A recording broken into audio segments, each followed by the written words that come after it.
అగ్రహారం అని పేరుంది. ఆ అగ్రహారంలో ఒక బ్రాహ్మణ కుటుంబము నివాసం ఉంటుంది. ఆ బ్రాహ్మణ కుటుంబంలో ఆ బ్రాహ్మణులు దంపతులకు పుణ్యవతి భాగ్యవతి అని ఇద్దరు సంతానం ఉన్నారు. ఆ సంతానము పాపం వాళ్ళు చాలా పేద బ్రాహ్మణుడు. అతను రోజు భిక్షాటనకు పోవాలా, తీసుకొని రావాలా, వాళ్ళ ఇల్లు గడవాలా. అట్లా నెగ్గుతూ ఉంటే ఒకరోజు ఇద్దరు పుల్లలు ఏరుకురావడానికి పుణ్యవతి భాగ్యవతి వాళ్ళు యుక్త వయసుకు వచ్చినారు. వాళ్ళు పాపం కట్టెలు ఏరుకురావడానికి పోయినారు. కట్టెలు ఏరుకురావడానికి పోయింటే అక్కడ కార్తీక మాసం వచ్చింది. కార్తీక మాసం వచ్చింటే ఒక మర్రి చెట్టు దగ్గర అందరూ గౌరీ నోములు వ్రతాలు చేస్తూ ఉన్నారు. వీళ్ళు పాపము పేదవాళ్ళు అయినందున వీళ్ళ బట్టలు మురిగిగా ఉన్నందువలన వాళ్ళు ఎవ్వరు వాళ్ళ దగ్గరికి రానియలేదు. పైన కైలాసంలో ఒక శివాలయం వచ్చింది. పైన కైలాసంలో విహరిస్తూ ఉన్నారు శివుడు పార్వతి. ఏం చేసినారు, ఇక్కడ మనము వ్రతం చేసుకుందాము, ఈరోజు కార్తీక పౌర్ణమి ఉంది అని పార్వతీదేవి కోరినందువల్ల అక్కడ వాళ్ళు దిగి స్నానం ఆచరించి మొదలు పెడుతూ ఉంటే వీళ్ళు ఏడుస్తూ కూర్చున్నారు. వీళ్ళు ఏడుస్తూ కూర్చోయింటే పార్వతీదేవి వీళ్ళిద్దరిని చూసి ఎందుకమ్మా ఏడుస్తున్నారు అంటే, అక్కడ గుడిలో ఏమో పూజలు చేస్తున్నారు, పిండి వంటలు వండుతున్నారు, కానీ మమ్మల్ని ఎవరు లోపలికి రానియడం లేదు అని వీళ్ళు జరిగిందంతా పార్వతీదేవితో చెప్పుకున్నారు.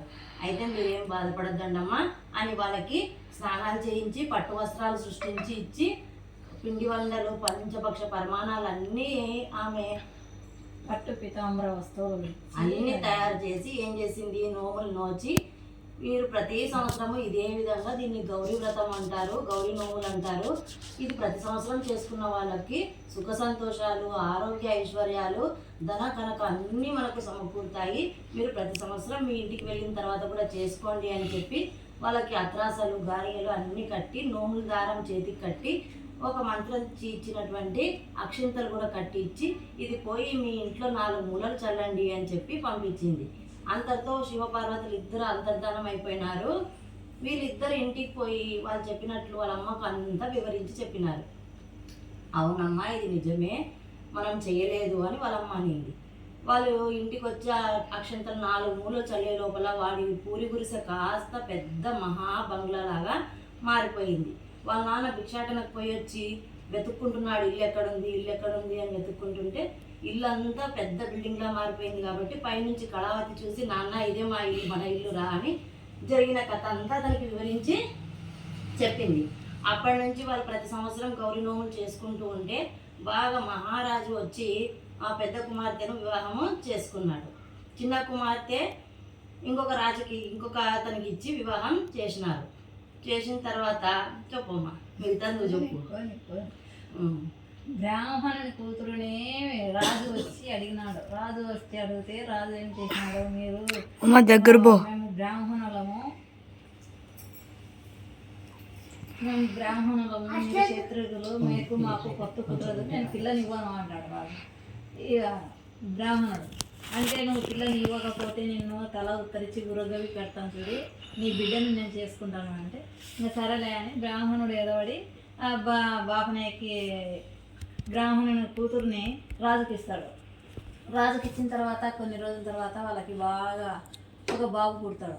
బాబు పుట్టిన తర్వాత ఆ బాబుకు ఏదో కార్యం చేయాలని దండిగా అంతా గొంతులుండగా ఆభరణాలు అలంకరించుకున్న తర్వాత ఆ దారం ఒకటే మెడలో ఏం చేస్తావు, మనకి ఇన్ని వస్తువులు ఉన్నాయి కదా, దారం తీసి పడేయని ఒక చిక్కుడు చెట్టు మీద పడేసినాడు. దారం తీసి చిక్కుడు చెట్టు మీద ఎప్పుడైతే దారం పడేసినాడో ఆ రాజుకు పిచ్చి ఎక్కింది. ఆ రాజును కొల్లగొట్టి మొత్తం రాజ్యమంతా కొల్లగొట్టుకొని పోయినారు. ఏం లేకుండా రాజు పిచ్చి పట్టి దారి పట్టుకొని పోయినాడు. భార్య బిడ్డలు పక్క అయిపోయినారు. ఇంకా సరేలే అని ఆమె అక్కడ ఇక్కడ ఏదో బతుకు తెరుగు ఉంటుంది. ఈ పుణ్యవతిని ఏం చేసినాడు, వేరే ఊర్లో బ్రాహ్మణునికి ఇచ్చినాడు. దానాపురం అంత ఊర్లో బ్రాహ్మణునికి ఇచ్చినాడు. ఆమె బాగా ప్రతి సంవత్సరం నోములు నోముకొని బాగా మంచిగా చేసుకొని బాగా బతుకుతున్నాను అన్నమాట. బతుకుతుంటే ఈమె ఏం చేసింది, ఒకరోజు ఇట్లే పూర్తి ఇబ్బంది అయిపోయింది. ఇంకా తినడానికి కూడా ఏం లేకుండా పిల్లగాడు ఆకలి ఆకలి ఆకలి అని ఏడుస్తుంటే సరేలేనైనా ఇట్లా దానాపురంలో మీ చిన్నమ్మ ఉంది, మీ చిన్నమ్మ దగ్గరికి పోయి రాకు అని చెప్పి పంపిస్తారు. పంపిస్తే ఆ పిల్లగాడు ఏం చేస్తాడు, పోతాడు దానాపురం. అట్లా ఊర బయటకు పోయిన తర్వాత ఒక బావి ఒక చెట్టు కింద ఉంటుంది అన్నమాట. ప్రతి ఒక్కరు ఆ చెట్టు కిందనే బావికి నీళ్ళకి వస్తారన్నమాట. సరేలే అని మా అమ్మ పంపించింది. ఇట్లా మా పెద్ద పుణ్యం ఉంది పుణ్యవతి, ఆమె ఇంటికి వచ్చినాను అంటే సరేలే ఇదే మా ఇంటి దగ్గర రా అని ఒక ఆమె తీసుకుపోయాను.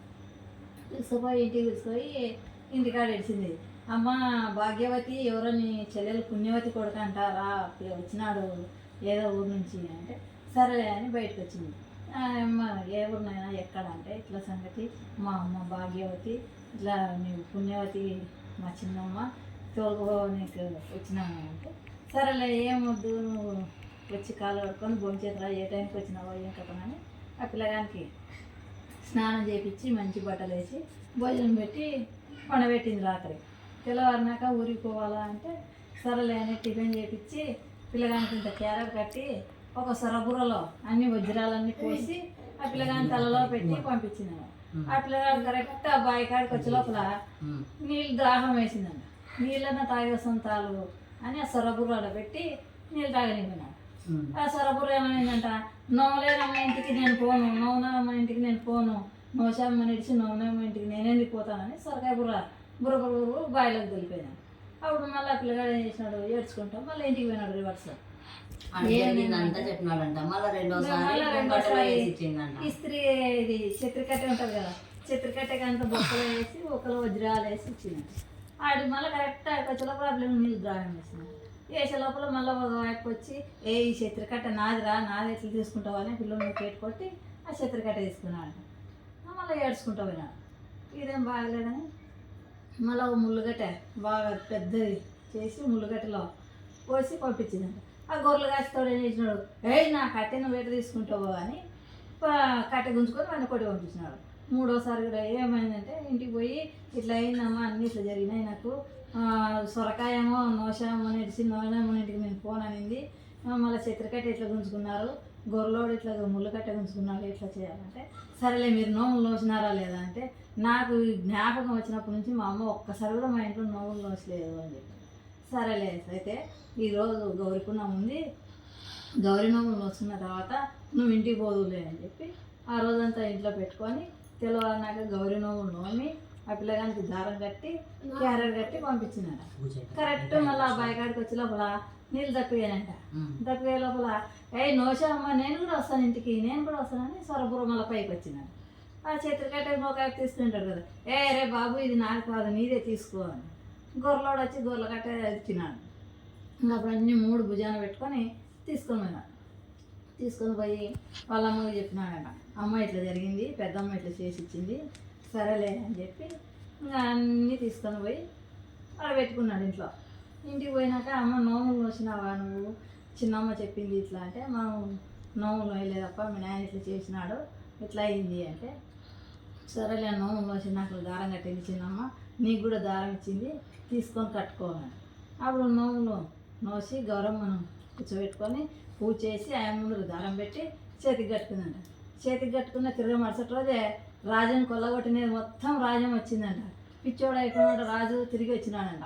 రాజు తిరిగి వచ్చిన తర్వాత మన అన్నీ ఇట్లా తప్పు అయిపోయింది నేను చేసిన పనికి అని అప్పుడు భార్యకి క్షమాపణ చెప్పి మళ్ళీ నోములు నోచుకుందాము, వచ్చే సంవత్సరం కంపల్సరీ మేము నోములు నోచుకుంటాము అని గౌరమ్మకు నమస్కారం చేసుకొని కథ కంచికి మనం ఇంటికి కాబట్టి ప్రతి సంవత్సరము మనకి తప్పనిసరిగా మన చేతనైనంతలో మనము దారమన్నా పెట్టుకొని కట్టుకోవాలా, లేదా వేరే వాళ్ళు చేస్తుంటే ఆడ పెట్టుకున్నా కట్టుకోవాలా.